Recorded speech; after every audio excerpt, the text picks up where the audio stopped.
வெளியேற்றிட்டு தான் இருக்கணும். அது எங்க போய் வைக்கிறது ஒரு பிரச்சனை. எனவே முதலில் உனக்கு நீயே ஒத்துக்கொண்டிருக்கிறாய்.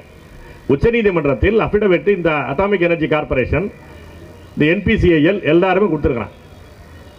எங்கள்கிட்ட பாதுகாப்பாக இந்த அணுக்கழிவுகளை பாதுகாப்பதற்கான உறுதியான உத்தரவாதமான தொழில்நுட்பம் கிடையாது. ஏனென்றால் இந்த பிரச்சனையே புதுசு எங்களுக்கு. ஏனென்றால் இந்த ரஷ்ய தொழில்நுட்பம் இருக்கிறது இல்ல, இருக்கிறதுக்குள்ளேயே பாடாவதியான தொழில்நுட்பம் ரஷ்யா. இந்த அணு இந்த கூடங்குளத்தில் இருக்கிற அணு உலை, இதை பற்றி நான் நிறைய எழுதியிருக்கிறேன், தொடர்கள் படிச்சிருக்கலாம். இருக்கிற அணு உலைகள் என்பதே பாதுகாப்பானது கிடையாது. இந்த தொழில்நுட்பம் என்பது படு ஒழிச்சலானது. இது எந்த வகையிலும் பாதுகாப்பு கிடையாது. அது இவர்களுடைய சில உலக அரசியல் தேவைகளுக்காக, அடியாள் அரசியல் தேவைகளுக்காக இங்கே வைத்திருக்கிறார்கள்.